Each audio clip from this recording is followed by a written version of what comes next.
Vamos direto ao plenário do Supremo Tribunal Federal para o início desta sessão plenária, a última quarta-feira de sessão plenária no Supremo Tribunal Federal. Teremos, como já disse, sessão amanhã, quinta-feira, e também na sexta-feira, a sessão de encerramento do semestre. Vamos acompanhar a sessão de hoje ao vivo, como sempre, direto do plenário.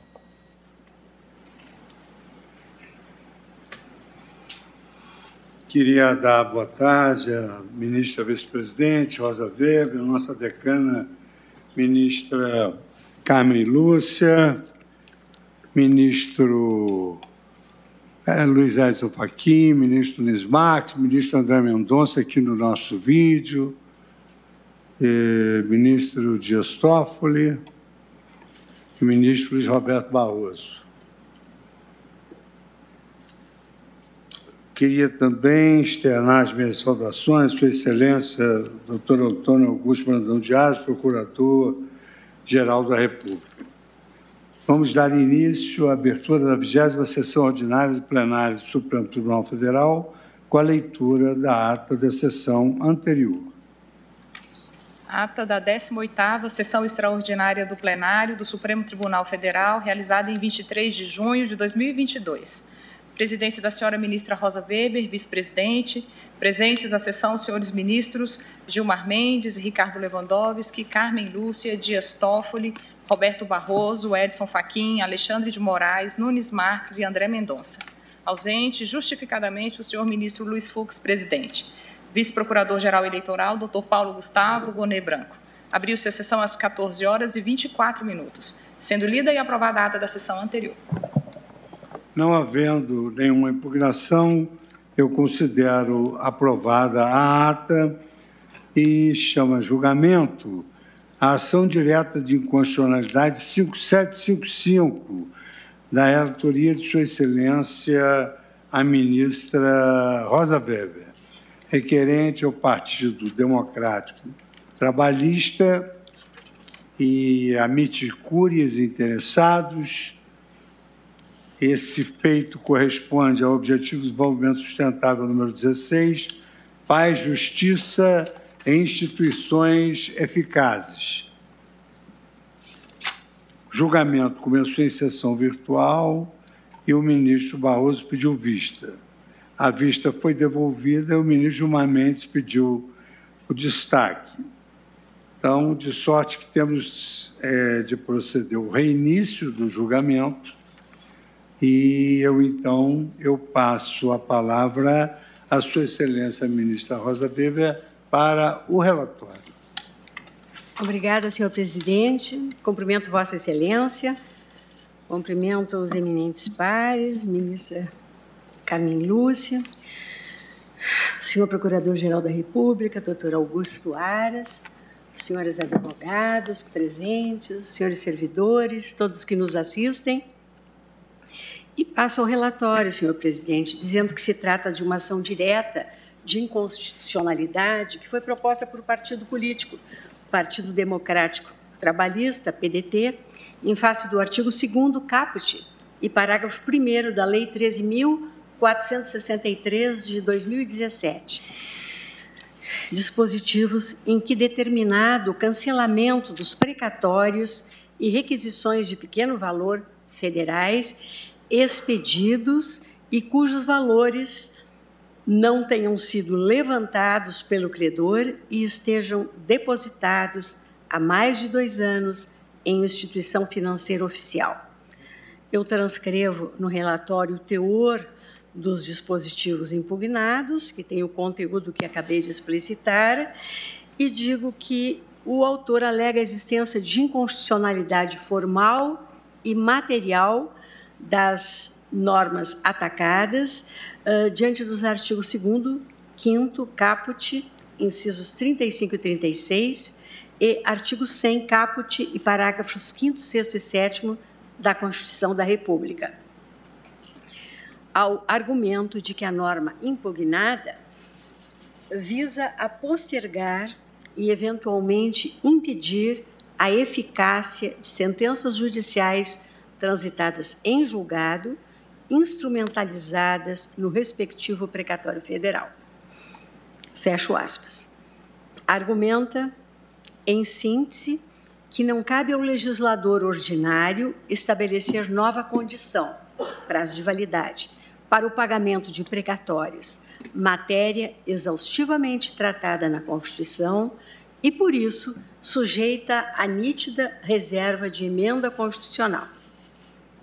Ainda que não cabe à lei ordinária transferir a instituições financeiras controladas pelo Poder Executivo a competência para gerir os precatórios, atribuída pela Constituição exclusivamente ao Poder Judiciário. Em prosseguimento, mais um argumento. A lei atacada, segundo o autor, promove verdadeira alteração do direito subjetivo já assegurado em sentença transitada em julgado, agredindo os postulados da segurança jurídica, da isonomia, do devido processo legal, da coisa julgada material, da inafastabilidade da jurisdição sob o prisma da efetividade das decisões judiciais. E, por fim, ao argumento de que a norma impugnada estimula questionamentos protelatórios com o único intuito de evitar o levantamento no período de 2 anos, fim do qual o precatório será cancelado. Busca o autor, em pedido cautelar, a suspensão da eficácia do dispositivo até o julgamento final da ação e indica também o periculum in mora por serem seus efeitos imediatos ao registro de que as instituições financeiras depositárias já estão indevidamente cancelando precatórios que aguardam o levantamento.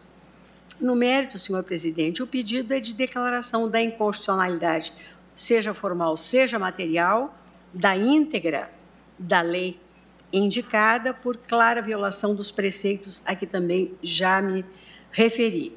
E, subsidiariamente, o pedido é de que seja conferida interpretação conforme a Constituição para que o cancelamento se limite aos credores comprovadamente inertes.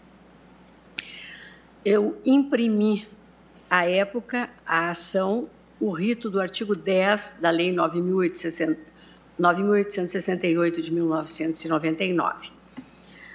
A Presidência da República manifestou-se defendendo a constitucionalidade formal e material da lei impugnada, destacando que o legislador buscou prestigiar o princípio da eficiência na utilização de recursos públicos e de que o legislador ordinário detém poder de conformação para regulamentar a sistemática dos precatórios, desde que não contrariado o delineamento constitucional. Sustenta ainda que o dispositivo questionado versa sobre matéria atribuída à competência concorrente da União, Estados e Distrito Federal, bem como que a Constituição não reserva ao Poder Judiciário a atribuição de dispor sobre os precatórios. Quanto à constitucionalidade material, ressalta que a situação de demora no saque do valor depositado pela Fazenda Pública em instituição financeira, delimitada pela Lei 13.463 de 2017, está fora do quadro das normas constitucionais e, nessa linha, diz que o Congresso Nacional agiu dentro dos limites dados pelo âmbito de proteção da garantia constitucional do regime dos precatórios.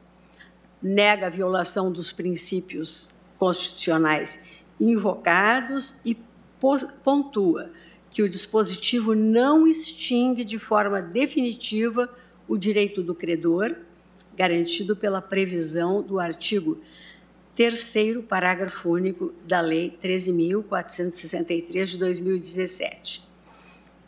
A Câmara dos Deputados limitou-se a afirmar que a lei foi aprovada de acordo com os trâmites constitucionais e regimentais inerentes à espécie.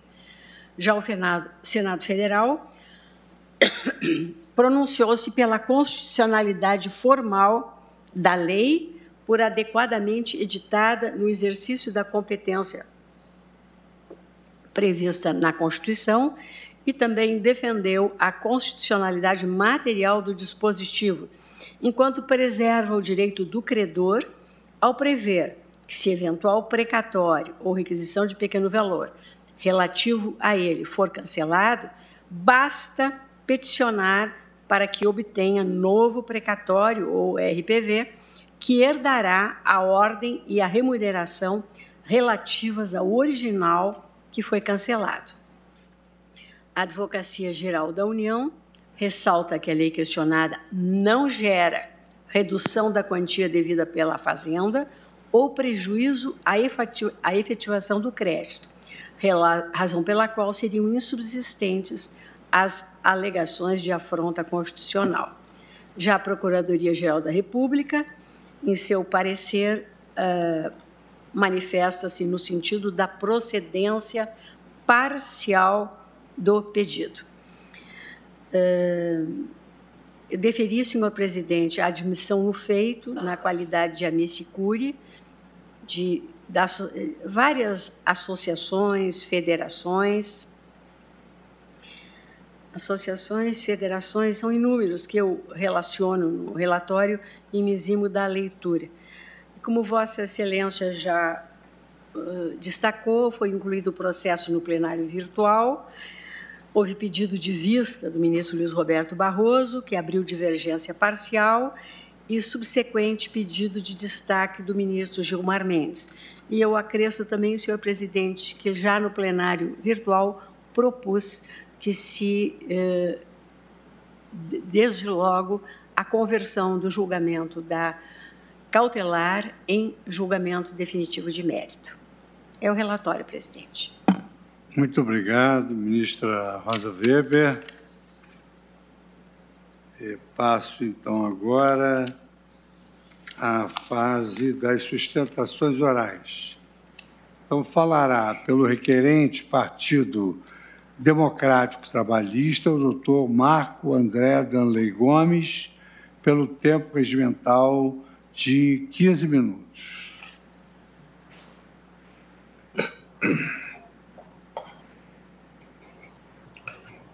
Doutor Marco André, está por videoconferência.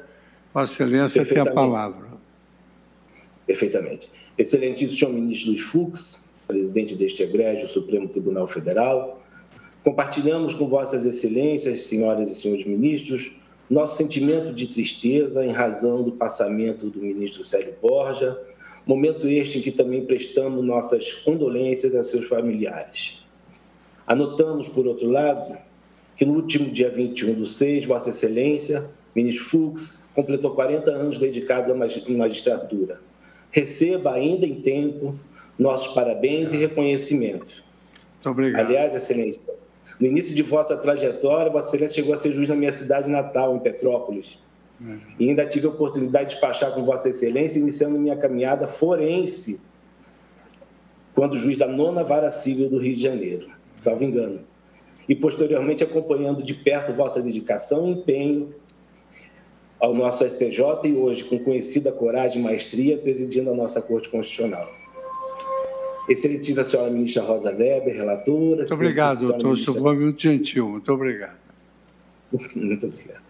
Excelentíssimo senhor ministro André Mendonça, Nunes Marques, Alexandre de Moraes, Edson Fachin, Roberto Barroso, Dias Toffoli, Ricardo Lewandowski e o decano da Corte, do mesmo modo, merecidamente homenageado na sessão plenária da semana passada, pelos 20 anos na Corte, o excelentíssimo senhor ministro Gilmar Mendes, e que percebemos verdadeiramente emocionado e sensibilizado diante das palavras dedicadas a Vossa Excelência pelo ministro Dias Toffoli. Nossos reiterados parabéns, ministro Gilmar. E o senhor Procurador-Geral da República, colegas advogados, senhoras e senhores. Nos termos do relatório apresentado pela ministra Rosa Weber, a DIN 5755 foi ajuizada pelo PDT em razão da manifesta inconstitucionalidade do artigo 2º caput, parágrafo 1º da Lei 3.463 de 2017, que determina, sem a oitiva dos interessados e nem mesmo do juiz exequente, o cancelamento de todo e qualquer precatório federal expedido e não levantado no prazo de 2 anos após a sua expedição. Uma lei que vale aqui enfatizar, quando do início de sua vigência, ensejou de imediato, em agosto de 2017, o retorno aos cofres públicos de uma enormidade de valores depositados junto ao Banco do Brasil e à Caixa Econômica Federal e que deveriam ter sido entregues para os respectivos titulares de precatórios decorrentes de inúmeras sentenças judiciais transitadas em julgado. Essa lei, senhoras ministras, como bem apontado na inicial, chegou ao mundo jurídico com uma série de vícios formais e materiais. Pois bem, Excelência, no que diz respeito ao aspecto formal, a indigitada lei viola a reserva de constitucionalidade estabelecida, inclusive já reconhecida por este Supremo Tribunal Federal, quando do julgamento da DIN 3453, de relatoria da excelentíssima senhora ministra Carmen Lúcia, na medida em que, abro aspas, precatória é matéria que não chama a atuação do legislador infraconstitucional, menos ainda para impor restrições que não se coadunam com o direito à efetividade da jurisdição e respeito à coisa julgada. Como se não bastasse, a lei dela também usurpa a competência exclusiva do Poder Judiciário, estabelecido no artigo 100 da Constituição Federal, para dispor sobre regras atinentes aos pagamentos dos precatórios. Os vícios materiais expressamente abordados quando do ajustamento da DIN comprometem os princípios constitucionais da separação de poderes, os incidem em áreas da atribuição do judiciário, sim, da segurança jurídica, porque altera o destino de valores depois de depositados para fins de pagamentos precatórios, da coisa julgada, porque retarda o cumprimento das decisões judiciais, do contraditório, da ampla defesa e do direito de propriedade, ao não cientificar e ouvir o credor previamente ao ato derradeiro de cancelamento do seu precatório e inegável confisco dos valores que lhes foram pagos depois de longa caminhada processual. Há também uma clara violação ao princípio da isonomia, na medida em que a paridade de armas processual deixa de existir, exatamente quando uma das partes possui uma vantagem gigantesca, como essa de determinar diretamente as instituições financeiras, no caso o Banco do Brasil e a Caixa Econômica Federal, o não pagamento do precatório depois do período de 2 anos, sem ao menos ouvir o juízo competente para o cumprimento da decisão judicial. Em suas respectivas manifestações, em resumo, tanto o Poder Legislativo quanto a Presidência da República, assim como a AGU, sustentaram a constitucionalidade do conjunto normativo. Os argumentos apresentados são centrados na alegada inexistência de prejuízo para o credor, que tem precatório cancelado e respectivos valores confiscados, já que outro requisitório poderá ser expedido posteriormente, supostamente seguindo a ordem cronológica original.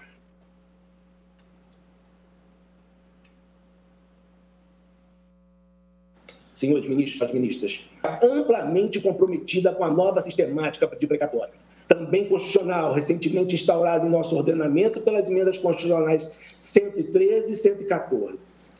Senhores ministros, a prática forense revela que, se já foi difícil ao credor a expedição do primeiro precatório, e mais difícil ainda chegar próximo do recebimento do valor depositado no prazo de 2 anos, muito mais difícil ainda será, inclusive, à luz das novas sistemáticas, a expedição do segundo precatório, o depósito do valor devido e, indiscutivelmente, o seu recebimento pelo credor. Se isso tudo durar 2 anos,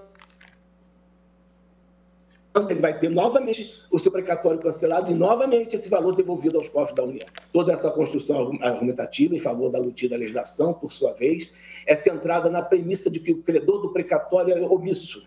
Certo, porém, que na grande maioria dos casos, o credor não ostenta tal condição, pois não consegue levantar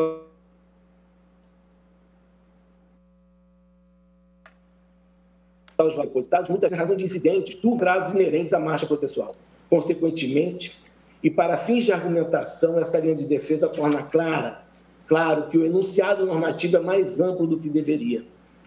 Estamos diante de uma lei que determina o cancelamento de precatórios e o confisco de valores depositados após o prazo de 2 anos.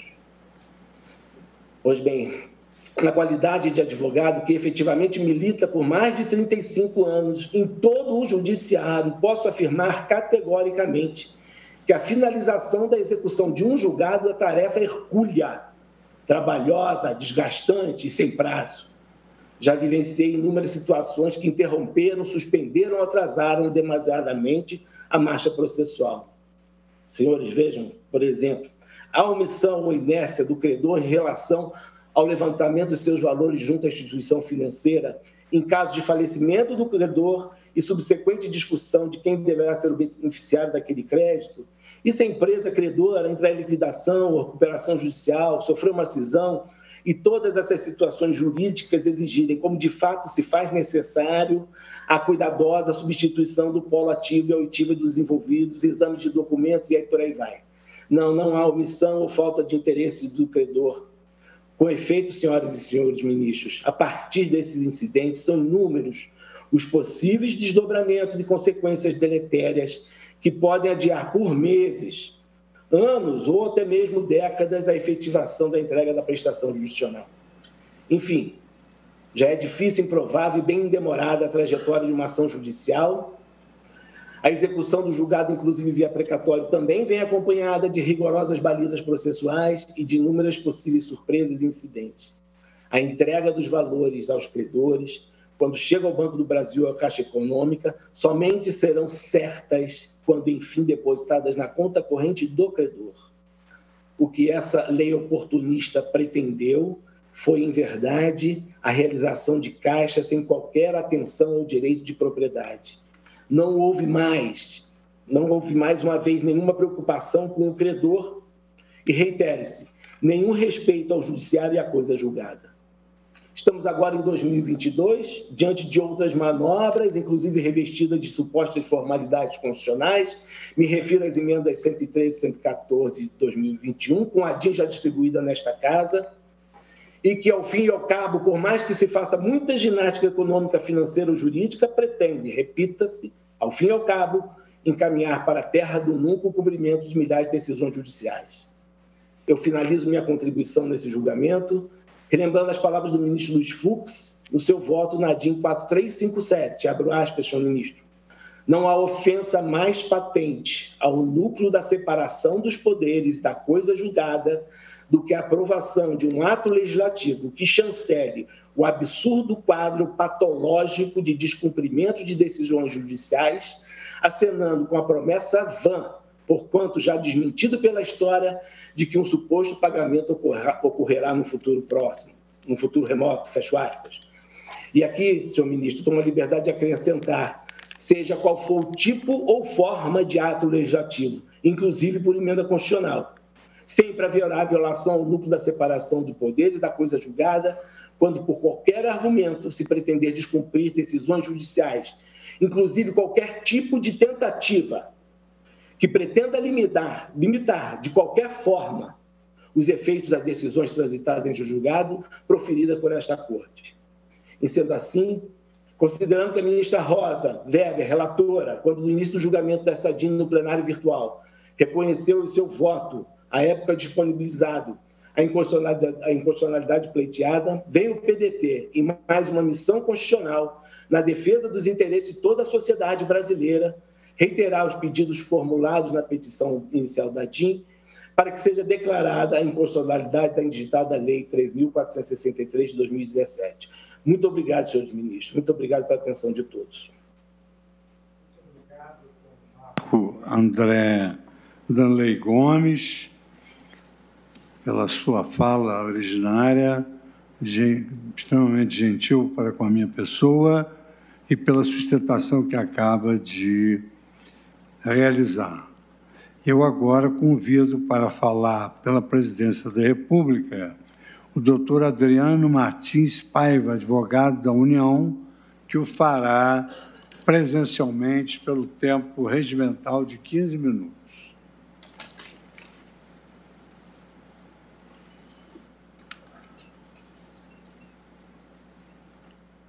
Excelentíssimo senhor presidente, ministro Luiz Fux, senhora relatora, ministra Rosa Weber, vice-presidente, ministra Carmen Lúcia, ministro Edson Fachin, ministro Nunes Marques, cumprimento presencialmente na sessão, senhores ministros que acompanham a sessão virtualmente, Procurador-Geral da República, assessora de plenário, doutora Carmen Lilian, servidores, colegas advogadas e advogados. a presente ação questiona a constitucionalidade da Lei 13.463, de 2017, cuja edição é fruto de um empenho dos poderes executivo e legislativo para adequar o orçamento público à meta fiscal naquele período de sua edição. Bem, inicialmente, eu gostaria de pontuar os dispositivos, uma leitura rápida, para que possa deixar claro até que ponto vai esse cancelamento e também as salvaguardas do credor com relação ao cancelamento. Artigo 2º, diz a lei: ficam cancelados os precatórios e as RPV federais expedidos e cujos valores não tenham sido levantados pelo credor e estejam depositados há mais de 2 anos em instituição financeira oficial. Diz o parágrafo 1º: o cancelamento de que trata o caput deste artigo será operacionalizado mensalmente pela instituição financeira oficial depositária, mediante transferência dos valores depositados para a conta única do Tesouro Nacional.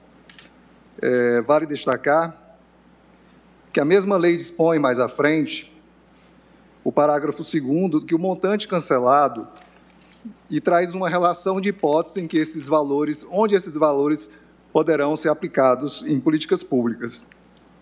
E o parágrafo 3º e o parágrafo 4º também desse artigo 2º trata da comunicação ao presidente do tribunal, do juízo da execução e da notificação do credor.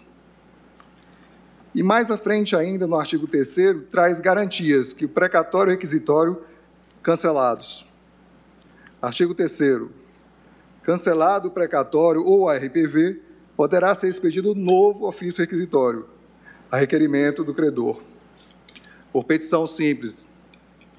Parágrafo único. O novo precatório, diz ainda no artigo 3º, ou a nova RPV conservará a ordem cronológica do requisitório anterior e a remuneração correspondente a todo o período em que estiver, em todo o período.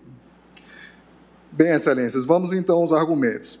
Primeiramente, sobre a alegação de inconstitucionalidade formal deduzida na ação a Advocacia Geral da União esclarece que, muito embora o regime de precatórios esteja disciplinado no artigo 100 da Constituição Federal,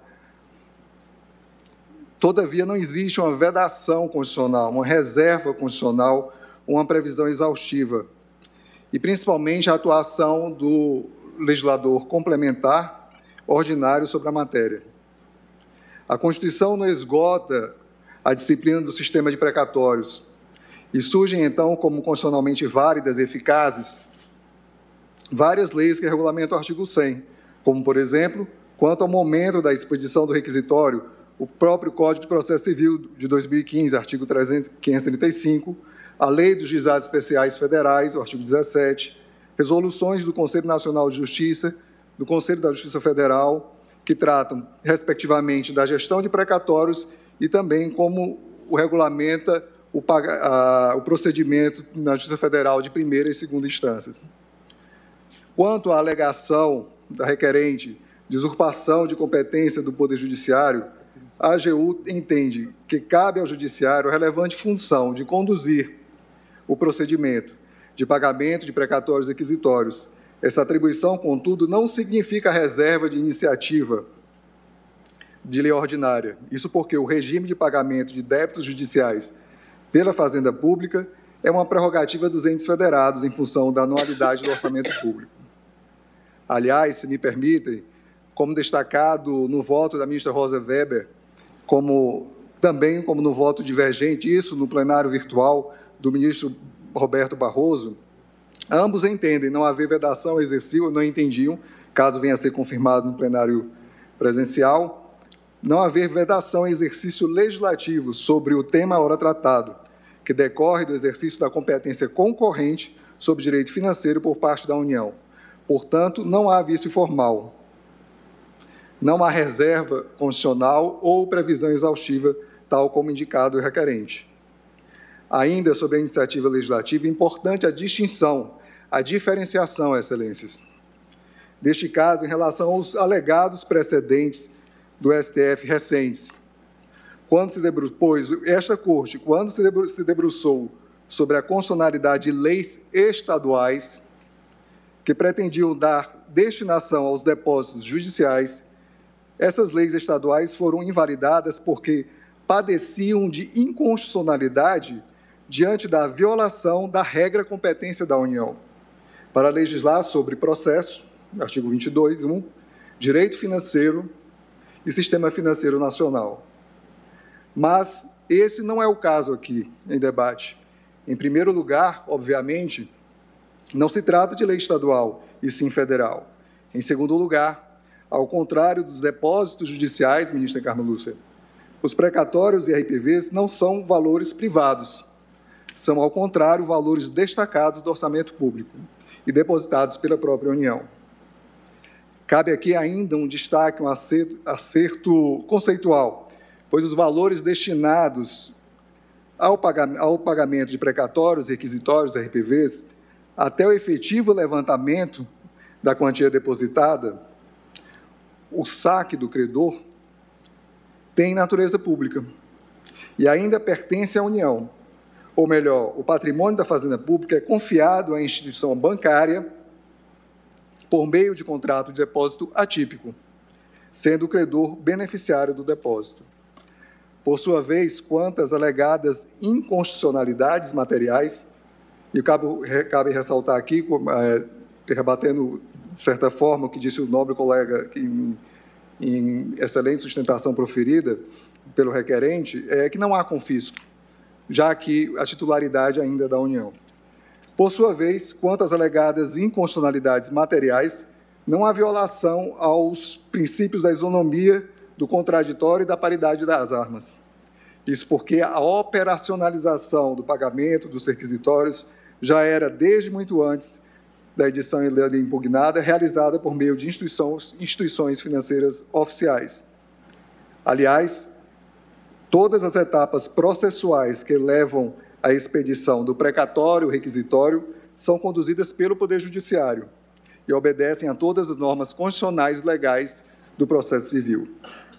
Todavia, em relação à norma questionada, ministro Fachin, não há ofensa ao princípio da separação de poderes e, especificamente, a competência do Poder Judiciário em gerir os precatórios, parágrafo 6º do artigo 100 da Constituição. A atribuição do Poder Judiciário não é comprometida, isso porque a norma questionada trata de momento posterior àquele regulado no artigo 100, dentro de legítima conformação legal e considerando sempre a eficiência no emprego dos recursos públicos. Também não há ofensa à segurança jurídica ou à coisa julgada, pois o cancelamento do precatório não implica o perdimento do direito de crédito. Na verdade, o credor pode, a qualquer momento, requerer sua expedição, fazendo jus à manutenção de sua posição, ordem, a remuneração e a atualização do valor, como preceitua o artigo 3º, caput, parágrafo único da norma questionada que li anteriormente. Vale destacar, excelências, em termos de conformidade, e dando segurança e afastando um pouco a preocupação alegada pelo advogado requerente, que o CNJ regulamentou, através de resolução, a Lei 13.463, de 2017, aqui debatida, pela resolução hoje vigente, 303, de 2019, prevendo que ficam, abro aspas aqui e cito, excluídos do cancelamento de que trata este artigo, os depósitos sobre os quais exista ordem judicial suspendendo ou sustando a liberação dos respectivos valores a qualquer título. Isso é o parágrafo 2º do artigo 33 da resolução. E, na mesma linha, é a previsão do Conselho da Justiça Federal, número 458, atualizando o artigo 46A em 2020, que prevê, abro aspas novamente, havendo decisão judicial para que o depósito não seja cancelado pela instituição bancária, o juízo da execução oficiará ao depositário para que os valores não sejam recolhidos à conta única do Tesouro Nacional até ulterior deliberação. Há, de certa forma, se for um resguardo das situações excepcionais quando foram narradas aqui pelo advogado requerente. Essas previsões, excelências, resguardam eventuais preocupações sobre a aplicação da lei, de modo que o cancelamento do precatório ocorre somente em caso de efetiva inércia do beneficiário. Senhoras ministras, senhores ministros, a lei questionada foi editada com um cenário de dificuldade financeira, que infelizmente subsiste até hoje, de certa forma. O objetivo da norma foi conferir uso público a um montante financeiro significativo que, de outro modo, ficaria parado nas contas das instituições financeiras oficiais. Pois, segundo informações do próprio Conselho da Justiça Federal, o saldo do montante da edição da lei, na época, superava a cifra de 8 bilhões de reais. E, pasmem, inclusive com valores parados desde 1992. Se considerarmos números mais atuais, segundo a Secretaria de Orçamento Federal do Ministério da Economia, ministro Fux, até março de 2021, a reversão aos cofres públicos de precatórios e requisitórios parados há mais de 2 anos, que é essa a hipótese, cancelados, alcançou o valor de 18,7 bilhões de reais. Desse montante, excelências, 3,6 bilhões foram vinculados ao Ministério da Educação.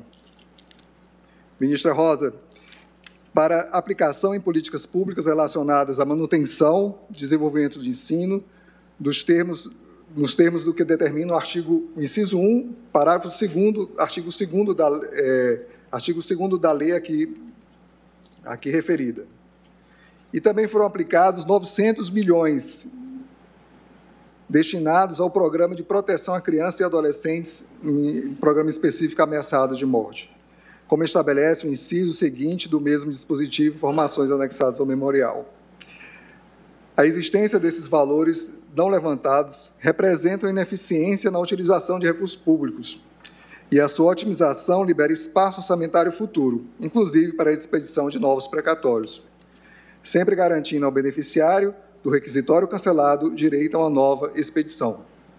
Assim, preservando-se a substância, ou seja, o direito ao crédito definido judicialmente em sentença transitada e julgado, respeitada a coisa julgada.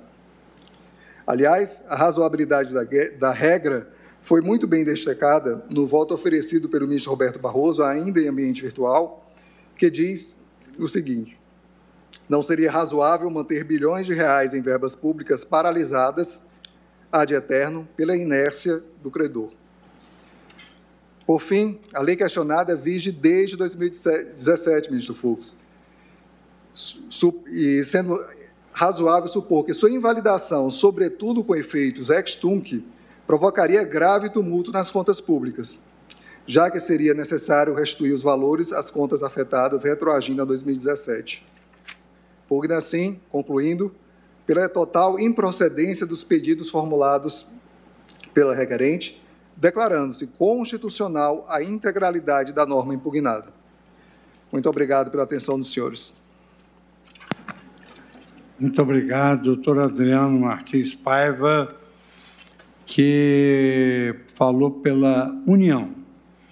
Agora, pela presença dos Amit Cury, eu convido, em primeiro lugar, a Associação Nacional dos Procuradores e Advogados Públicos Federais, ANPREV, que está representada aqui pelo doutor Hugo Mendes Plutarco, que disporá do tempo regimental de 7 minutos.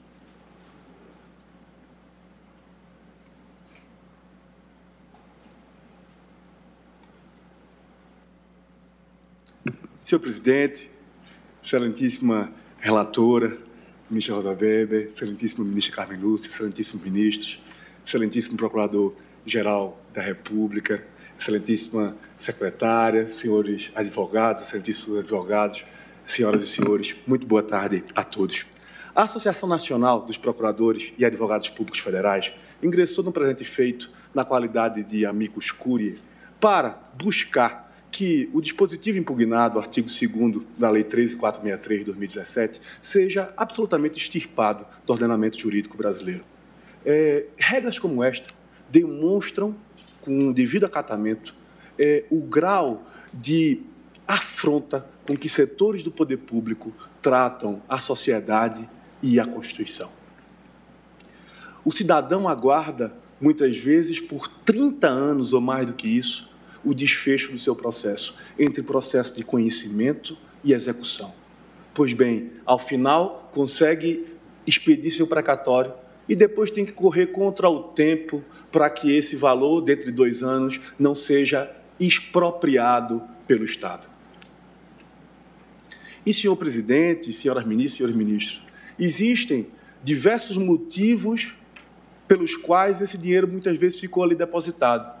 Seja alguma contenda quanto ao próprio levantamento do valor, seja porque aquele beneficiário faleceu e houve necessidade de habilitação de herdeiros, seja alguma falha de comunicação, sobretudo quando se tratam de diversos sindicatos e associações entre o patrono, o sindicato e os respectivos filiados. Não importam os motivos. O que defende aqui a União, com devido acatamento, é os fins justificam os meios. É isso que advoga aqui a Presidência da República e a Advocacia Geral da União no presente caso. A afronta ao princípio, a afronta ao direito de propriedade, aqui é mais clara do que o sol a pino do sertão nordestino, ministro Nunes Marques. É cristalina a afronta ao direito de propriedade. Simplesmente a União, e aí é importante se frisar aqui, que ao contrário do que trazido com a devida vênia pela Advocacia Geral da União, esse dinheiro depositado é de propriedade daqueles beneficiários. É importante que se registre aqui que eles foram consignados no orçamento como despesa, foram transferidos da conta única do Tesouro para a conta dos respectivos beneficiários e estão em nome daqueles próprios beneficiários. Poder-se-ia, por exemplo, ter se transferido aquele valor diretamente para a conta do beneficiário, se ele indicasse ali anteriormente. Mas, sobretudo por conta de RPVs e situações previdenciárias, muitos desses beneficiários sequer possuem conta no Sistema Bancário Nacional. Com esse argumento, pode agora, e aí eis a insegurança jurídica, com a ideia dos fins justificando os meios, a União se apropriar da restituição de imposto de renda, a União se apropriar de qualquer valor que esteja lá depositado em contas bancárias, assim como foi feito com o congelamento da poupança em 1990. É por conta de situações como essa, senhoras ministras e senhores ministros, que as agências de rating colocam o Brasil com tão alto risco perante a comunidade econômica internacional. E aqui é importante também frisar a brutal afronta ao princípio da separação de poderes. É importante ressaltar que esses precatórios, eles foram expedidos, precatórios e RPVs, eles foram expedidos exatamente por ordem judicial. Exatamente por ordem judicial. E simplesmente uma das partes, no caso a União Federal, ela vem e comunica, a lei chegou ao disparate de dizer que o Poder Judiciário será apenas comunicado do cancelamento do precatório e da expropriação daqueles valores. Ou seja, tratando o Poder Judiciário como um mero espectador, porque nem coadjuvante está sendo nesse caso, mero espectador da expropriação feita pelo devedor. Ou seja, o devedor chega em juízo e diz: estou me apropriando daqueles valores, estou cancelando aquele precatório que eu, como devedor, paguei aqui a parte e a parte não levantou naqueles 2 anos. Situações como essa, senhoras ministras e senhores ministros, infelizmente fazem lembrar os dizeres de Tom Jobim quando dizia que o Brasil não é para principiantes, e realmente não é. E é com base nesses fundamentos, senhoras ministras e senhores ministros, que a Amprev, desde já agradecendo imensamente a atenção de Vossa Excelência, requer o integral provimento da presente ADI. Muito obrigado e uma boa tarde a todos. Muito obrigado, doutor Hugo Mendes Plutarco, que falou pela Amprev, Associação Nacional dos Procuradores e Advogados Públicos.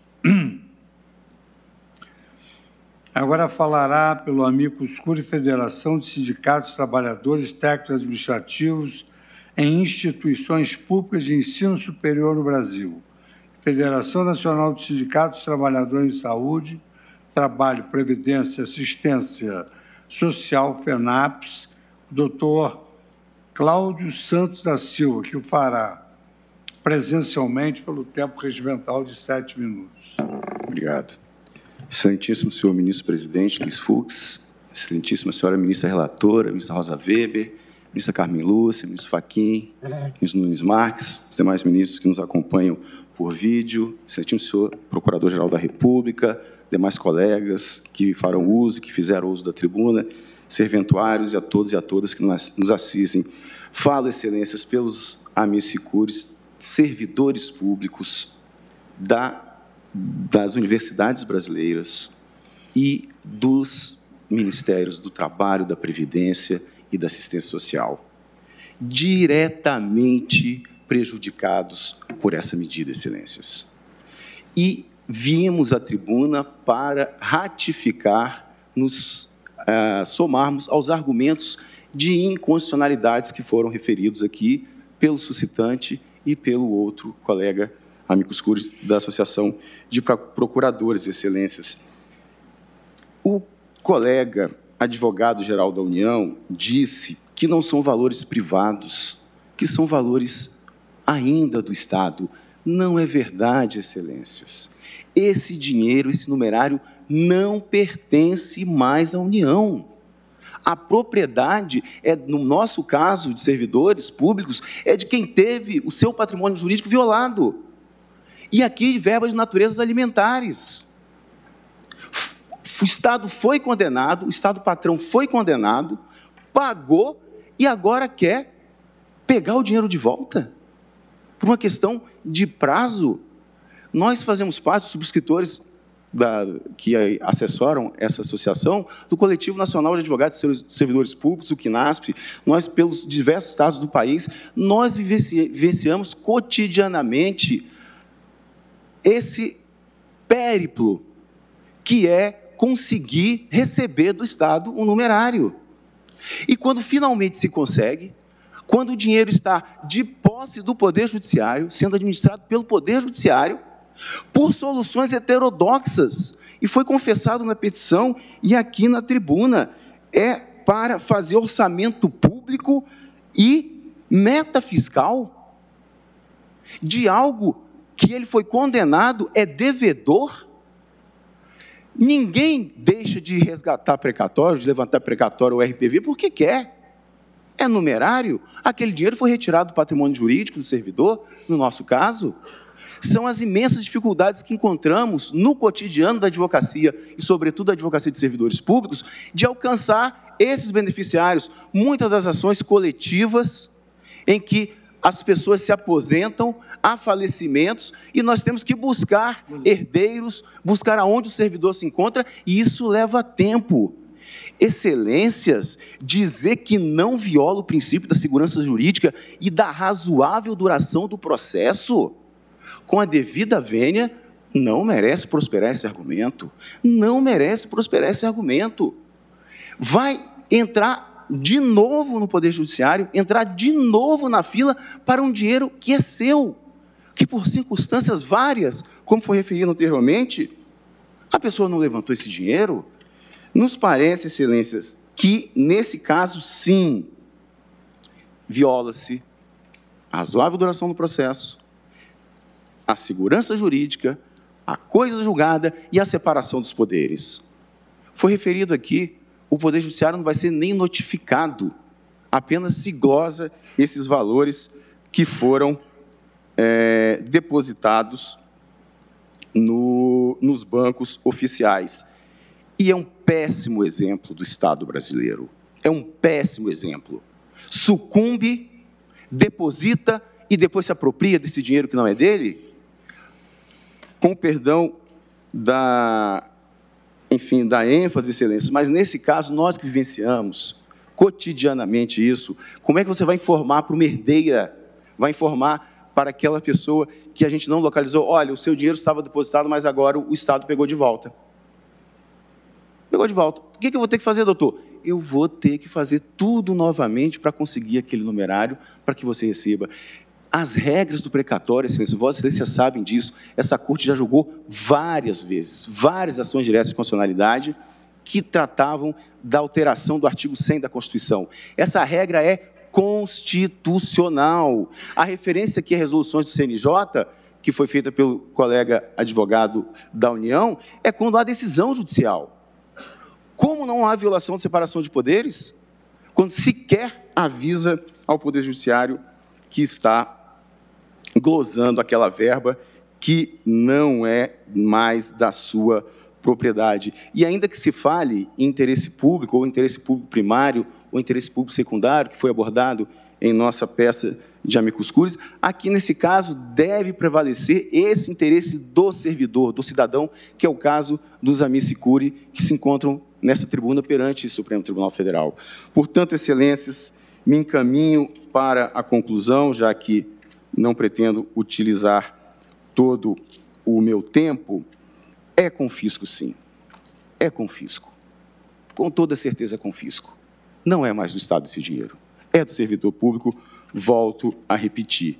E, por fim, na remota hipótese de, eventualmente, se reconhecer que não há essa, no nosso entendimento, com a devida vênia de quem pensa o contrário, voto do ministro Barroso, enfim, de que não há inconstitucionalidades, que pelo menos, excelências, que pelo menos, numa interpretação conforme a Constituição, que se assegure àqueles que tentaram ou que estão envidando esforços para receber esse numerário, ou seja, que haja ação do credor no processo de execução, que esses não sejam devolvidos para a União. Agradeço imensamente a atenção de Vossas Excelências, em nome dos servidores das universidades públicas do Brasil, em nome dos servidores da saúde, do trabalho, da Previdência e Assistência Social, a atenção, propugnando pelo julgamento da completa inconstitucionalidade dos dispositivos ora atacados. Muito obrigado, uma boa tarde a todos e a todas. Muito obrigado, doutor Cláudio Santos da Silva.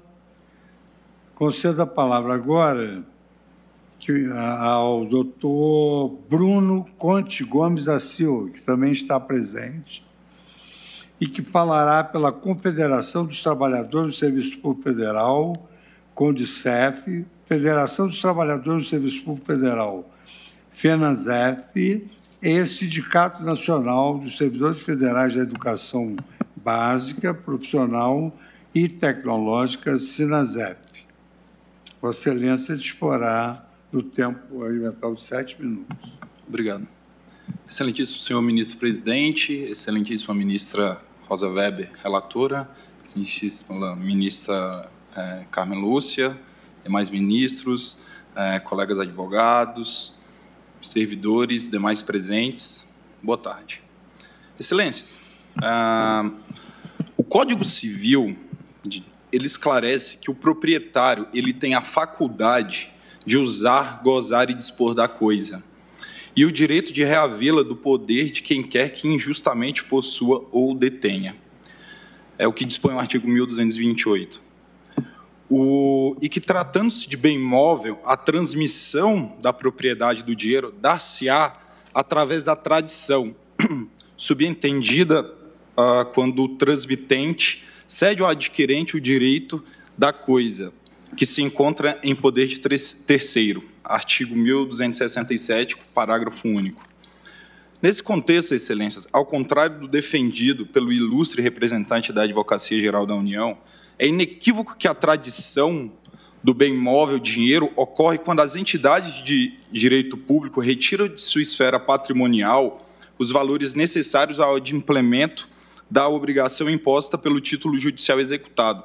A partir daí, não é lícito reaver tais valores ante a inexistência de posse ou de detenção injusta, eis que o bem passa a integrar a esfera patrimonial do credor, ainda que temporariamente sobre a tutela de terceiros, como o Poder Judiciário ou a instituição bancária. Pois bem, excelências, ao almejar estabilizar a situação jurídica da União Federal como proprietária de valores que pertencem àqueles que lograram êxito após o devido processo legal, em comprovar a situação de vítimas de ilegalidades praticadas por este mesmo ente público, a Lei 13.463, de 2017, escancara que o Estado se valeu da própria torpeza para legislar em benefício próprio, em detrimento do particular e ao mais absoluto arrepio da ordem constitucional. Excelências, a propriedade e a sua respectiva inviolabilidade são previstas entre os direitos e garantias fundamentais à ordem constitucional, artigo 5º caput e inciso 23. Tratando-se de princípio sobre o qual se funda a ordem econômica para assegurar a todos a existência digna conforme os ditames da justiça social, artigo 170, inciso 2º. Assim, o particular, ele somente pode ter seus bens expropriados em favor do poder público em situações expressamente previstas pela Constituição Federal, sobre o que é pacífico o entendimento desta Corte. Inexistindo previsão constitucional para a figura criada pela Lei 13.463 de 2017, é indiscutível sua inconstitucionalidade.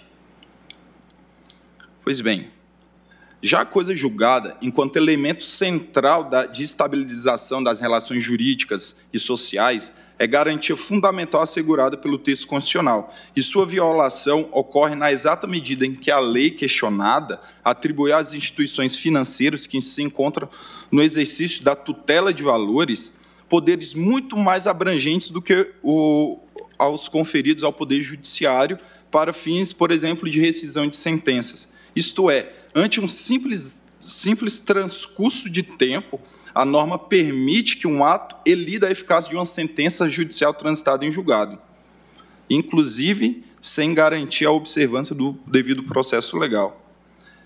Excelências, já me encaminhando também para o final, cabe ainda destacar que este julgamento ele teve sua relevância aumentada em razão das recentes decisões proferidas no âmbito do Superior Tribunal de Justiça e na Turma Nacional de Uniformização dos Juizados Especiais Federais, que passaram a admitir que a pretensão de expedição de novo precatório ou requisição de pequeno valor, após o cancelamento de que trata o artigo 2º da lei questionada, prescreve em 5 anos a contar da data do cancelamento, com o que passaram a concretizar o confisco inconstitucional antes de ser referido. Diante do exposto, as entidades Condicef, FENADICEF e Sinasef Nacional, o qual represento, pugnam pelo julgamento da integral procedência da presenteação direta de inconstitucionalidade. Muito obrigado. Muito obrigado, doutor Bruno Conte Gomes da Silva. Convido agora para fazer a sustentação oral por videoconferência pelo Conselho Federal da Ordem do Brasil, doutor Márcio Broto de Barros, que disporá do tempo regimental de 7 minutos. Boa tarde, excelentíssimo ministro-presidente Luiz Fux, senhora ministra relatora, ministra Rosa Weber, senhora ministra Carmen Lúcia, em nome de quem saúdo os demais ministros. Excelentíssimo senhor Procurador-Geral da República, senhores advogados. O Conselho Federal da Ordem dos Advogados do Brasil vem, na qualidade de amicus curiae, ratificar os termos da ação direta de inconstitucionalidade ajuizada pelo Partido Democrático Trabalhista. A lei questionada, em síntese, determina o cancelamento de precatórios e RPVs federais expedidos e cujos valores não tenham sido levantados pelo credor e estejam depositados há mais de 2 anos em instituição financeira oficial. O meu colega, advogado do PDT, Dr. Marco André Danley Gomes, já exauriu as razões jurídicas que ensejam a declaração de inconstitucionalidade da precitada lei. Nesse sentido, e até para não ser repetitivo, vou fazer uso do tempo dedicado ao Conselho Federal da Ordem para trazer ao conhecimento de Vossas Excelências razões de ordem prática do dia a dia da advocacia e dos jurisdicionados que demonstram a necessidade de se reconhecer a inconstitucionalidade da norma. A Lei 13.463 foi um golpe que os credores do poder público, já acostumados com os tão conhecidos calotes, não esperavam, pois o que se tem visto já há muitos anos é a recusa dos entes públicos em pagar os precatórios, por diversas razões. No caso da lei aqui questionada, a situação é nova. Recursos oriundos de precatórios pagos pela União Federal, normalmente dentro do prazo previsto constitucionalmente, e vejam, senhoras ministras e senhores ministros, é a própria Constituição Federal que considera o depósito do precatório como sendo pagamento, ou seja, modalidade extintiva das obrigações. E sendo uma modalidade extintiva da obrigação, a partir do momento que é feito aquele depósito, a propriedade não é mais da União, passa a ser efetivamente do particular. Esses recursos são usurpados pela União em virtude do transcurso do lapso temporal fixado de maneira aleatória pelo legislador como sendo de 2 anos. Por que 2 anos? 1 ano? Hoje, fixa em 2 anos. Daqui a pouco pode reduzir isso para 6 meses, ou seja, uma coisa totalmente aleatória. Há aqui, excelências, além de flagrantes inconstitucionalidades, evidentes prejuízos, seja para os jurisdicionados, seja para a própria jurisdição. Vejam que, sob a ótica dos jurisdicionados, em nada adianta a previsão contida no parágrafo único do artigo 3º da referida lei, no sentido de que o novo precatório ou a nova RPV conservará a ordem cronológica do requisitório anterior e a remuneração correspondente a todo o período. Isso porque o credor, de qualquer forma, deverá formular um novo requerimento para expedição do precatório. E esse novo precatório deverá entrar no orçamento do ano seguinte para que possa ser pago, postergando ainda mais a entrega da prestação jurisdicional. Daí seria inegável o prejuízo para o credor. Não se pode ainda perder de vista outros óbices levantados pela União à reexpedição de precatórios cancelados, seja no sentido de haver suposta prescrição, inclusive o colega que me antecedeu falou sobre isso, e há um recurso representativo da controvérsia a ser julgado pelo STJ, em que se vai se decidir se há ou não a prescrição desse direito de pedir a reexpedição do precatório, seja no sentido do recálculo do crédito. Ou seja, o cancelamento traz riscos adicionais ao credor, que já se sagrou vencedor na fase de conhecimento, que todos sabemos é muito tortuosa. O credor também encontra dificuldades no momento do recebimento do seu crédito. É justamente neste momento que o credor, que já se sagrou vencedor no processo de conhecimento, passa a enfrentar uma nova saga, a de provar que eventuais débitos são inexigíveis e que, portanto, não podem impedir o recebimento do precatório. E, no mais das vezes, a discussão se alonga, passam-se os 2 anos e, por força da lei inconstitucional, os recursos são usurpados pela União Federal, que acaba se beneficiando da sua resistência ao recebimento dos valores pelos credores em verdadeiro venire contra factum próprio, em seu todo vedado pelo nosso sistema jurídico. Dentre as diversas situações que a advocacia enfrenta no tocante aos precatórios, tem-se, por exemplo, como já mencionado anteriormente por outros colegas, a realidade de ações envolvendo servidores públicos, ações essas que contam em seu polo ativo com sem número de autores. A gestão dessas execuções, como todos sabemos, é por demais trabalhosa, inclusive a própria comunicação entre os escritórios e seus autores, sendo certo que óbices enfrentados por um dos autores muitas vezes atrasam o recebimento pelos demais credores, havendo assim o risco do transcurso do prazo de 2 anos e o cancelamento do precatório. Também, nessa situação, o cancelamento do precatório causa inegáveis prejuízos aos credores em demandas que se eternizam, sem que a efetiva jurisdição chegue até o cidadão. Sob a ótica da jurisdição, os prejuízos também são inegáveis. Vejam, senhores ministros e senhoras ministras, que a jurisdição já havia se encerrado com o pagamento do precatório. Havendo cancelamento, a jurisdição será novamente acionada para fazer aquilo que já havia sido feito no passado, havendo um retrabalho totalmente desnecessário, assoberbando ainda mais o juízo de primeiro grau já tão assoberbado. Os prejuízos decorrentes da Lei 13.463 são, pois, inegáveis. Poder-se-ia presumir que o objetivo da lei aqui questionada seria a obtenção de recurso em virtude da inércia do credor em recebê-los. Ocorre, excelências, que a lei, da forma como foi redigida, não exige ou pressupõe a inércia do credor para que haja o cancelamento do precatório. Muito pelo contrário, o credor, no mais das vezes, está ali, na vara de origem, tentando fazer o levantamento do valor que lhe pertence. Todavia, a instituição financeira, a quem a lei atribui poderes para operacionalizar o cancelamento, sequer tem conhecimento desses esforços empreendidos pelo credor para receber o seu precatório. Ou seja, imputa-se à instituição financeira, que sequer é parte na relação processual, poderes para cancelar um ato jurídico perfeito, ferindo o devido processo legal. Esse é um caso que merece atenção especial do Conselho Federal da Ordem por meio de sua Comissão Especial de Precatórios, justamente por se tratar de uma nova investida do poder público sobre recursos que já não são mais da União Federal, mas sim dos jurisdicionados. Expostos esses fatos do cotidiano dos credores e precatórios, vem o Conselho Federal da OAB requerer a procedência da ação direta com a declaração de inconstitucionalidade do artigo 2º da Lei 13.463, bem como os seus demais dispositivos por arrastamento. Isso é o que se requer. Muito obrigado, doutor Márcio Broto de Barros. E agora falará, pelo último amici curiae, doutor Raimundo César Brito. Falará pela Confederação Nacional dos Trabalhadores em Seguridade Social e pela Federação Nacional dos Servidores da Justiça Federal e do Ministério Público da União.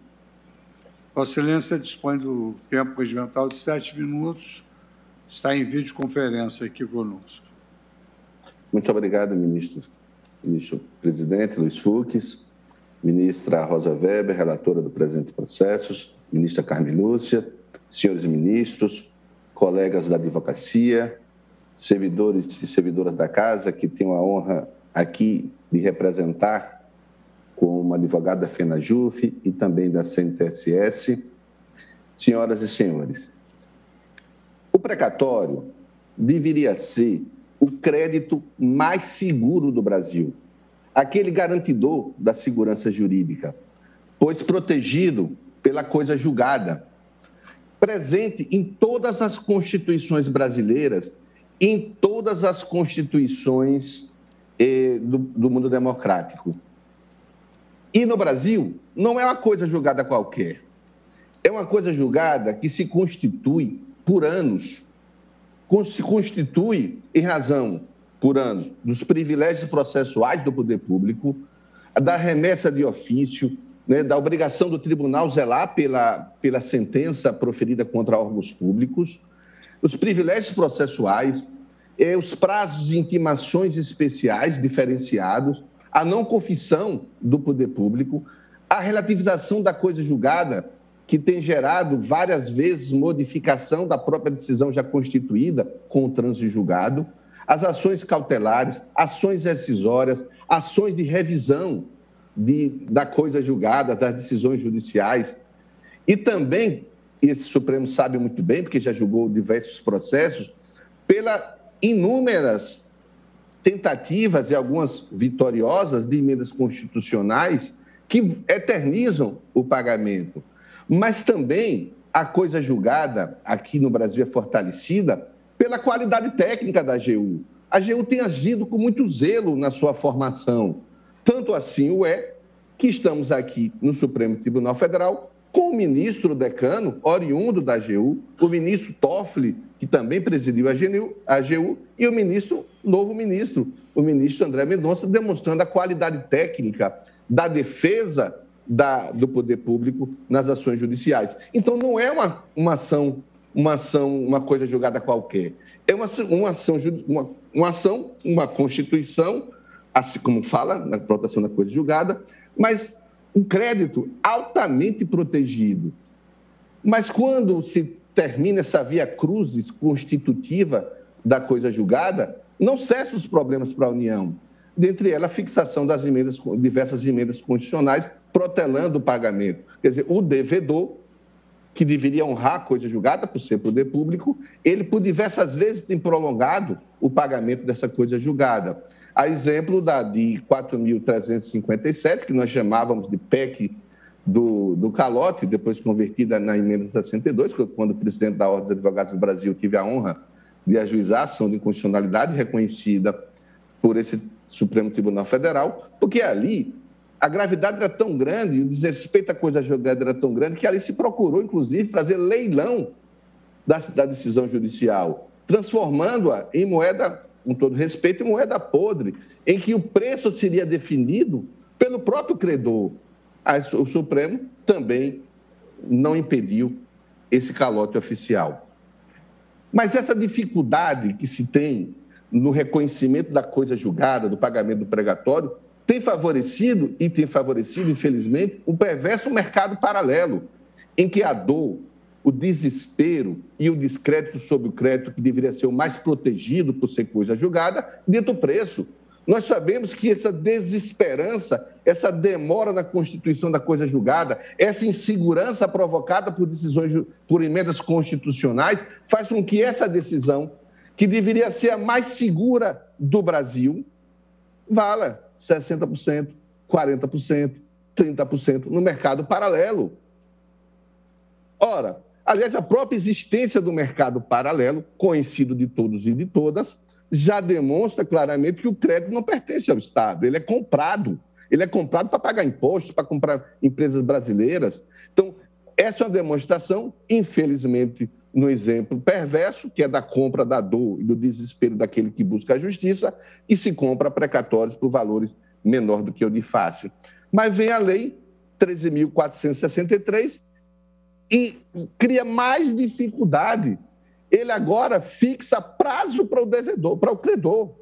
O credor que supera essas vias crucis, que desesperançado e no curso da ação, e nós que advogamos para servidores públicos há mais de 35 anos, sabemos da desesperança, de quantos morrem, quantos não podem gozar em vida do benefício de uma decisão judicial. Nós sabemos. Agora fixa um prazo para aquele que lutou, que acreditou no Poder Judiciário e na segurança jurídica e na coisa julgada. Por isso, essa decisão judicial nos faz uma pergunta: quanto valerá no mercado paralelo o precatório devolvido? Quanto valerá? Quantas dores ali não foram protegidas? Não tenho dúvida, Excelência, que é exemplo do que fora feito na ADI 4.357, nas demais, esse tribunal, mais uma vez, respeitará o que é de mais importante no Poder Judiciário, a validade de sua sentença, que aqui o ministro Aires Brito já disse que vem do verbo sentir. Não se vende o sentimento, não se faz com que o sentimento seja transformado em nada. E é por isso que esse tribunal, que é um tribunal que tem o papel de honrar a Constituição cidadã, dirá, mais uma vez, que o Poder Judiciário vale, que a decisão do Poder Judiciário tem que ser cumprida, que não pode ser protelada eternamente ou com prazo de validade para aqueles que nele confiou. Portanto, Excelência, mais uma vez, pede, respeitando a coisa julgada, a separação dos poderes, a segurança jurídica e tantos princípios que são violados, inclusive o Poder Executivo ingressar na seara do Poder Judiciário, usando de suas verbas, julgue procedente a ação direta de constitucionalidade na forma em que fora postulado pelo PDT. É o que se requer, Excelência. Muito obrigado, doutor Raimundo César Brito. E, para a última sustentação, eu concedo a palavra à Sua Excelência, doutor Antônio Augusto Brandão de Aras, Procurador-Geral da República. Boa tarde a todas e a todos. Cumprimento Sua Excelência, o senhor Ministro-Presidente Luiz Fux, as excelentíssimas senhoras ministras, vice-presidente Rosa Weber e Carmen Lúcia, os senhores ministros, os ilustres advogados que antecederam esta fala na tribuna, na pessoa do presidente de sempre, do conselheiro federal da OAB, César Brito. Cumprimento a doutora Carmen Lília e a todos os servidores e servidoras. Senhor presidente, senhoras ministras e senhores ministros, na ação direta em julgamento, ajuizada pelo Partido Democrático Trabalhista, discute-se a constitucionalidade das normas do artigo 2º, caput, e parágrafo 1º da Lei 13.463, de 2017, que estabelecem, em síntese, o cancelamento de precatórios e RPVs federais depositados há mais de 2 anos em instituição financeira oficial e ainda não levantados pelo credor, a ser operacionalizado mensalmente pela instituição financeira depositária, com a transferência dos valores depositados para a cota única do Tesouro Nacional. Na peça vestibular, sustenta o autor haver ofensa aos artigos 2º, 5º, caput, incisos 35 e 36, e ao artigo sem caput e parágrafos 5º, 6º e 7º da Constituição, sob o argumento, em síntese, que a lei impugnada versa sobre matéria exaustivamente tratada na Constituição e, portanto, sujeita, quanto a eventuais alterações, à reserva de emenda constitucional, descabendo, desse modo, a sua disciplina pelo legislador ordinário. Alega-se ainda que os preceitos impugnados vulnerariam a competência conferida pela Constituição ao Poder Judiciário para gerir os precatórios, nos termos do artigo 100, parágrafos 5º ao 7º, já referidos. O requerente aponta ainda a inconstitucionalidade material da norma, por ofensa à separação dos poderes e ao princípio da isonomia, pois a União seria parte com posição privilegiada no processo, na qualidade de controladora das instituições financeiras depositárias dos precatórios. Sustenta-se, ademais, que a lei atacada promoveria verdadeira alteração do direito subjetivo já assegurado em sentença transitada em julgado, o que implicaria ofensa aos postulados do devido processo legal, da coisa julgada e da inafastabilidade da jurisdição, sob o prisma da efetividade das decisões judiciais. Pois bem, senhores ministros, senhoras ministras, consagrada no artigo 100 da Constituição, a sistemática de precatórios é um instrumental vocacionado a propiciar, inclusive em garantia do princípio da igualdade entre os credores, o cumprimento das decisões judiciais contra a fazenda pública, mediante a observância da ordem cronológica de apresentação dos precatórios. Objetiva-se, essencialmente, garantir o tratamento isonômico e possibilitar, em atenção ao princípio da eficiência, a programação orçamentária do ente público devedor. Após a consignação dos valores pelo Executivo, a administração dos recursos destinados ao pagamento dos precatórios e dos RPVs cabe ao Judiciário e, mais precisamente, ao presidente do tribunal competente, gerir, promover, pagar aos respectivos credores os valores devidos. A gestão dos requisitórios ao Judiciário é norma ordinária da Constituição que visa assegurar a independência e a harmonia entre os poderes. Os recursos destinados ao pagamento dos precatórios são alocados ao tribunal ao qual se vincule o juízo prolator da sentença exequenda e seu presidente é o responsável pela liberação dos pagamentos, como aqui dito. Salta aos olhos, portanto, que ao determinar o cancelamento de precatórios e requisições de pequeno valor, o RPV, que estejam depositados há mais de 2 anos e não tenham sido levantados pelo credor, a Lei 13.463, de 2017, vulnerou a atribuição constitucional de competência do Judiciário, a qual cabe, por definição, repita-se, constitucional, estabelecer os trâmites internos pertinentes à gestão do sistema e à satisfação dos requisitórios. Os preceitos impugnados retiram do Poder Judiciário a gestão administrativa do sistema de execução contra a fazenda pública, permitindo que a instituição financeira oficial promova, por conta própria, o cancelamento de precatórios e RPVs. A lei questionada também inovou na matéria e impôs um limite temporal ao exercício do direito do cidadão, qual, sublinhe-se, além de não previsto nas regras constitucionais sobre o precatório, vai na contramão da efetividade do respectivo sistema de pagamentos. Nesse ponto, cabe destacar que esta egrégia Corte Suprema já decidiu, na ADI 3.453 do Distrito Federal, da relatoria da eminente ministra Carmen Lúcia, que, abro aspas, a matéria relativa a precatório, fecho aspas, nos aspectos em que esteja disciplinada constitucionalmente, abro aspas agora novamente, não chama a atuação do legislador infraconstitucional, menos ainda para impor restrições que não se coadunam com o direito à efetividade da jurisdição e o respeito à coisa julgada, fecho aspas.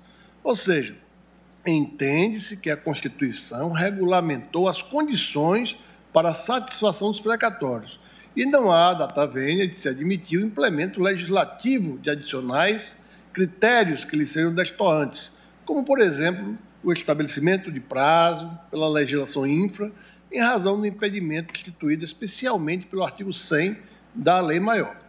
Não se depara no particular com campo propício a redefinições legislativas de natureza ordinária. O cancelamento de precatórios e RPVs pelo mero decurso do tempo, independentemente de determinação do juiz da execução e do presidente do tribunal competente, vulnera a separação dos poderes na medida em que repercute negativamente na prestação jurisdicional, fragilizando o cumprimento das decisões judiciais. Além de desrespeitar a separação dos poderes, o artigo 2º e respectivo parágrafo 1º da lei indigitada ofendem a coisa julgada material, pondo embaraços à efetividade da jurisdição, na medida em que tornam indisponível o valor devido à fazenda pública e reconhecido por decisão judicial transitada em julgado. Para sacar o valor do precatório cancelado, o cidadão credor deverá buscar a expedição de novo ofício requisitório, iniciando outro procedimento administrativo, cuja efetividade estará condicionada a uma segunda previsão orçamentária.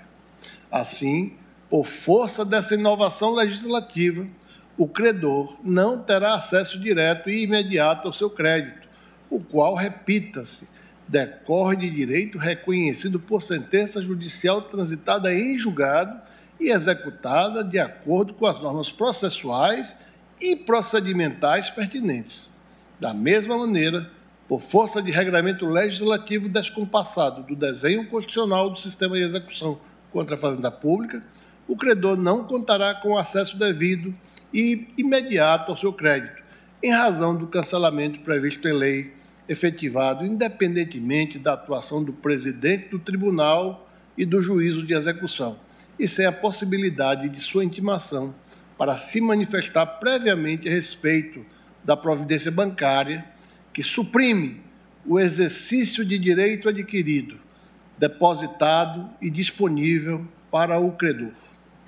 Senhora Presidente, senhoras ministras, senhores ministros, essa Corte de há muito já registrou que o procedimento de pagamento de precatórios configura uma fase administrativa que compete aos tribunais decidir sobre questões de ordem cronológica, valores, enfim, todos os incidentes. Uma vez expedido o precatório no juízo de origem, compete ao presidente do tribunal, e essas cortes estaduais e federais normalmente têm um setor disponível,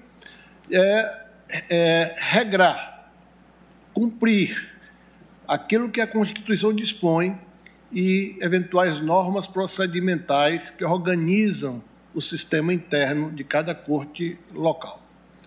Não é também demais lembrar que, quando o Poder Executivo transfere ao Poder Judiciário, anualmente, os valores para pagamento dos precatórios, o Estado Administração aí atua duplamente. O Poder Executivo, como Estado Administração, e o Tribunal, através do seu presidente, como Estado Administração, por conta do entendimento de que este procedimento tem natureza administrativa.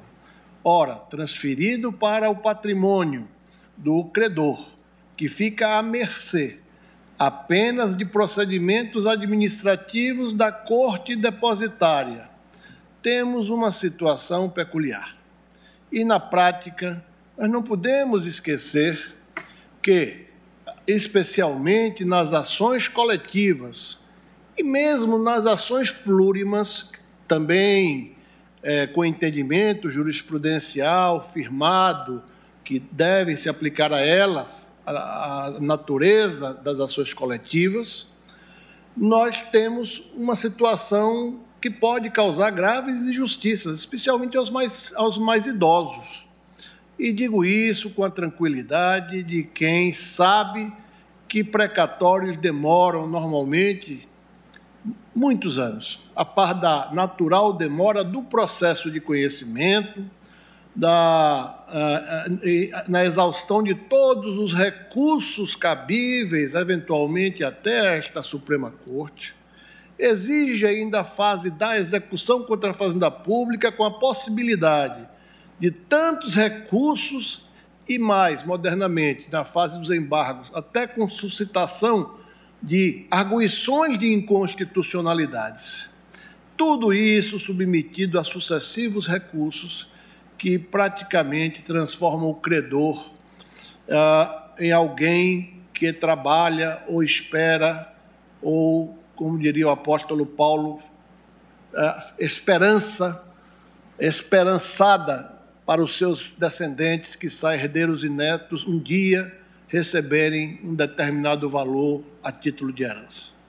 Não é também demais registrar que essas ações coletivas, muitas delas plurimas, regidas também pelas mesmas normas do processo coletivo, têm advogados que são cidadãos que padecem também, são acometidos por doenças, às vezes falecem, e os seus clientes que não têm acesso a um terminal de computador, não têm acesso à justiça, não têm acesso a maiores informações, não podem ficar à mercê de uma área que seja a perda do prazo de 2 anos, imputável a terceiro, seja o próprio ato discricionário, arbitrário, melhor dizendo, da União, no caso, do Estado, de reaver valores que já não integram mais o patrimônio público, e sim o patrimônio privado, apenas gerido no plano administrativo pelo Tribunal de Justiça ou pelo tribunal competente. Dessa forma, urge que não nos afastemos também dos fatos e das circunstâncias, tendo em vista que, muitas vezes, o servidor público é alguém já idoso, com muitas dificuldades de saúde, com muitas dificuldades cognitivas e que não acompanha, nem tem condições materiais de acompanhar o andamento do seu precatório. São realidades encontradas em todo o país e todos os operadores de direito sabem disso. Dessa forma, dir-se-ia, peço vênia, que a lei aqui impugnada de inconstitucional termina por criar uma condição meramente potestativa, sem que tenha o credor as condições genéricas e abstratas de fazer valer o seu direito de pagamento já garantido pela transferência anual dos recursos do poder do Tesouro para o Poder Judiciário. Com essas considerações, e especialmente para efeito de fazer valer a segurança jurídica, tão cara à consideração da segurança do crédito e da sua circulação, tanto no mercado interno, patrimônio da União, tanto quanto no mercado externo, que vive também das aplicações e de tudo o que acontece na economia brasileira, é que este Procurador-Geral da República se manifesta no sentido de que se julgue procedente o pedido, declarando-se a inconstitucionalidade das normas do artigo 2º caput, parágrafo 1º, da Lei 13.463, de 2017. Muito obrigado, senhor presidente, senhoras ministras, senhores ministros. Muito obrigado, doutor Antônio Augusto Brandão de Aras, nosso Procurador-Geral da República. Tendo em vista o horário das audiências, eu suspendo a sessão pelo tempo regimental, quando então, a posteriori, ouviremos o voto de Sua Excelência, a ministra Rosa Weber.